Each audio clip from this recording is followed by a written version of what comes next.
ചങ്ങാതിമാർക്കെല്ലാം ഒരു കിടുക്കാച്ചി നമസ്കാരം ആദ്യമിരിക്കട്ടെ. ഇന്ന് നമ്മളൊരു കിടുക്കാച്ചി പായസമായിട്ടാണ് കേട്ടോ വന്നിരിക്കുന്നത്. കിടുക്കാച്ചി പായസത്തിൻ്റെ പേരാണ് മുളയരി പായസം. ഇതൊരു വെറൈറ്റി റെസിപ്പി തന്നെ. അപ്പോൾ ഇവൻ ഉണ്ടാക്കുന്നത് എങ്ങനെയാണെന്ന് നമുക്ക് കാണാം. അതുപോലെ തന്നെ കൂട്ടുകാർക്ക് ഷെയർ ചെയ്ത് കൊടുക്കാനും ലൈക്ക് ചെയ്യാനും കമൻറ്റ് ചെയ്യാനും മറക്കരുതേ. ആദ്യം നമുക്ക് മുളയരി റെഡിമെയ്ഡ് ആയിട്ടോ, നല്ല ടിന്നിൻ്റെ നല്ല വൃത്തിയാക്കി ഹൈജീനായിട്ടുള്ള സാധനം.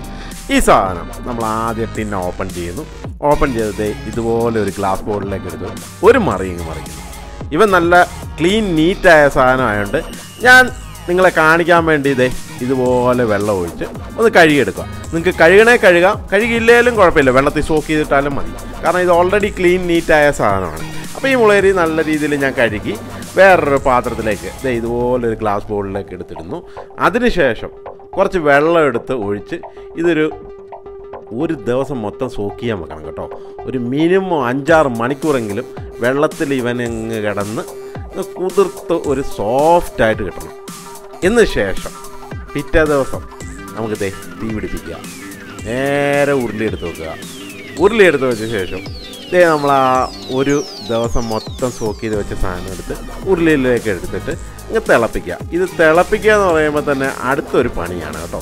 ഒരു മിനിമം 2 മണിക്കൂറെങ്കിലും വെള്ളത്തിലിട്ട് ഇവനെ കുക്ക് ചെയ്യണം. അപ്പോൾ നിങ്ങൾക്ക് വേണമെന്നുണ്ടെങ്കിൽ പ്രഷർ കുക്കറിലിട്ട് 2, 5, 6, 7, 8 വിസിലൊക്കെ അടുപ്പിച്ച് ഇവനൊന്ന് വേവിച്ചെടുക്കാൻ എളുപ്പമായിരിക്കും. ഞാനിപ്പോൾ ഉരുളിക്കകത്തിട്ട് ഇതുപോലെ തിളപ്പിച്ചുകൊണ്ടിരിക്കുക. ഈ തിളപ്പിക്കുന്ന സമയത്ത് നമുക്ക് ഇവനിലേക്ക് വെക്കാനുള്ള ശർക്കര, ഒരു 2 പീസ് ശർക്കര എടുത്തിട്ട് ഇതുപോലെ എടുത്ത് കുറച്ച് വെള്ളം ഒഴിച്ച ശേഷം നല്ല തിക്കായിട്ടുള്ള ശർക്കരപ്പാനി ആദ്യം ഉണ്ടാക്കും. കണ്ടോ, അപ്പോൾ പാനി തിളച്ച് വരുന്നതും ശർക്കര ഇങ്ങനെ മെൽറ്റാവുന്നതും കാണാം. അധികം ഞാൻ വെള്ളം ഒഴിച്ചില്ല, കാരണം നല്ല തിക്കായിട്ടുള്ള ശർക്കരപ്പാനി വേണം, അതുകൊണ്ടാണ്.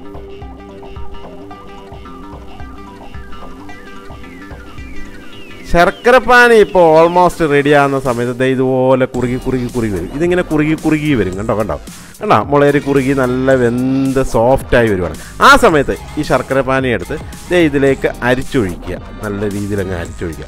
എന്നിട്ട് പിന്നെ ഇട്ട് കുക്കാക്കുക. ശർക്കരപ്പാനി ഒഴിച്ച ശേഷം മുളയരി പിന്നെ കുക്കാവത്തില്ല കേട്ടോ. അപ്പോൾ അത് ശ്രദ്ധിക്കണം. അപ്പോൾ ശർക്കരപ്പാനി ഒഴിക്കുന്നതിന് മുമ്പ് തന്നെ ഈ അരി നല്ലവണ്ണം വേവിച്ചെടുക്കണം, അറിയാമല്ലോ. എന്ന് ശേഷം ശർക്കരപ്പാനിയും കൂടെ ഒഴിച്ച് ഇവനെങ്ങ് കുറുക്കിയെടുക്കുക, ഇങ്ങനെ വറ്റിക്കുക. അപ്പോൾ ആ തിക്നെസ് കണ്ടില്ലേ, നല്ല പായസത്തിൻ്റെ കുറുകലാകുന്ന വരെ ഇങ്ങനെ തിളപ്പിക്കുക. തിളച്ച് കുറുകി വരുന്ന സമയത്ത് നല്ല തിക്കായിട്ടുള്ള തേങ്ങാപ്പാലങ്ങ് ഒഴിച്ചു കൊടുക്കുക. ഇതുപോലെ തേങ്ങാപ്പാൽ ഒഴിച്ചു കൊടുക്കുക. നല്ല ലെവലിലങ്ങ് തേങ്ങാപ്പാൽ ഒഴിച്ചു കൊടുത്ത് ഇവനങ്ങ് ഞാൻ ഒഴിച്ചിരിക്കുന്നത് 2-ാം പാലാണ് കേട്ടോ. 2-ാം പാൽ ഒഴിച്ചങ്ങ് തിളപ്പിക്കുക. പിന്നെയും ശേഷം വേറൊരു പാത്രം എടുക്കുക, അതിൽ ഗീ ഒഴിക്കുക. എന്നിട്ട് ഗ്രീൻ ആപ്പിളും റെഡ് ആപ്പിളും ഇട്ട് ഇതിൻ്റെ അകത്തിട്ട് ഇങ്ങനെ വേവിച്ചെടുക്കുക, ഒന്ന് വാട്ടിയെടുക്കുക. ആ പച്ചച്ചോവ ഇങ്ങ് മാറാൻ വേണ്ടി ഇതുപോലെ വാട്ടുക. ശേഷം കുറച്ച് ചെറുപഴം കൂടെ എടുത്ത് അരിഞ്ഞ് അതിലേക്ക് ഇങ്ങ് ഇട്ട് കൊടുക്കുക. എന്നിട്ട് അവനെ ഇതുപോലെ ഗീക്കകത്തിട്ട് വാട്ടി ഇങ്ങ് എടുക്കുക.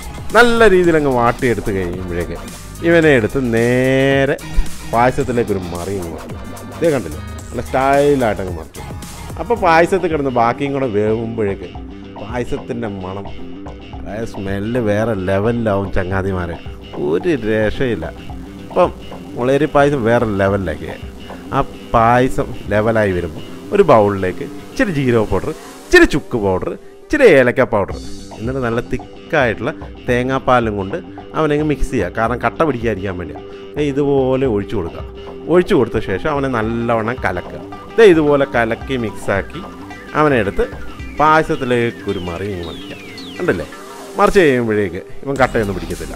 കട്ടയൊന്നും പിടിക്കാതെ അതിൻ്റെ അകത്തിട്ട് നല്ല കുറുകി വരുന്നുണ്ട്. പായസം കാണുമ്പോൾ തന്നെ കൊതിയാവുന്നില്ല ഇപ്പോൾ പായസം. ശേഷമേ 1-ാം പാലും കൂടി ഒഴിച്ച് ഇതുപോലെ നല്ലവണ്ണം മിക്സ് ചെയ്യുമ്പോഴേക്ക് നല്ല സ്മെല്ലാണ് വരുന്നുണ്ടോ പായസത്തിൻ്റെ, ഒരു രക്ഷയില്ല. ഇപ്പോൾ വായിലൊരു കപ്പലോടിക്കാനുള്ള വെള്ളം വരുന്നുണ്ടോ, അതുപോലെ കിളിയും പോകുന്നുണ്ടോ കേട്ടോ ചങ്ങാതി. പിന്നീട് ഒരു പാത്രം എടുത്ത് അതിലേക്ക് ഗീ ഒഴിച്ച് അണ്ടിപ്പരിപ്പെടുത്ത് ഇതിലിട്ട് ഇങ്ങനെ റോസ്റ്റ് ചെയ്യുക. നല്ല സ്റ്റൈലായിട്ടങ്ങ് റോസ്റ്റ് ചെയ്യുക. അവനൊന്ന് മൂത്ത് വരുമ്പോഴേക്ക് അതിലേക്ക് കുറച്ച് ഇതുപോലെ കിസ്മിസ് ഇട്ട് റോസ്റ്റ് ചെയ്യുക. അപ്പോൾ കിസ്മിസ് റോസ്റ്റ് ചെയ്യുമ്പോഴേക്ക് കിസ്മിസ് അങ്ങ് നല്ല വീർത്ത് വരുന്ന സമയമാകുമ്പോഴേക്ക് നല്ല ലെവലായി പാകത്തിന് വരുമ്പോഴേക്ക് ഇവനെ എടുത്തത് പായസത്തിലേക്ക് ഒരു മറിയങ്ങ് മറിച്ചു. എന്നിട്ട് മൊത്തത്തിലങ്ങ് കലക്കിങ്ങ് കൂട്ടി ചങ്ങാതിമാരെ. ഇപ്പോൾ പായസം ഒരു ലെവലായിട്ടിരിക്കുക കേട്ടോ. ഇത് ഉണ്ടാക്കണം കേട്ടോ, വീട്ടിൽ കേട്ടോ, ഉണ്ടാക്കി പിള്ളേർക്ക് കൊടുക്കണം. ഒരു രക്ഷയില്ല. കഴിച്ചു കഴിഞ്ഞാൽ ഒരു ഗ്ലാസ്സല്ല, ഒരു 5-6 ഗ്ലാസ് കുണുകുണാന്ന് പറഞ്ഞ് കുടിക്കും. പിള്ളേർ ഓടി കിടന്ന് ഇത് കുടിക്കും. അപ്പം ഈ വക സംഭവങ്ങളൊക്കെ ഇഷ്ടപ്പെട്ട് കഴിഞ്ഞാൽ നമ്മുടെ കൂട്ടുകാർക്കൊക്കെ ഷെയർ ചെയ്ത് കൊടുക്കാനും നല്ല നല്ല കമൻ്റ് ഇടാനും അതുപോലെ തന്നെ ഫോളോ ചെയ്യാനും സബ്സ്ക്രൈബ് ചെയ്യാനും ഒന്നും മറക്കരുത് കേട്ടോ.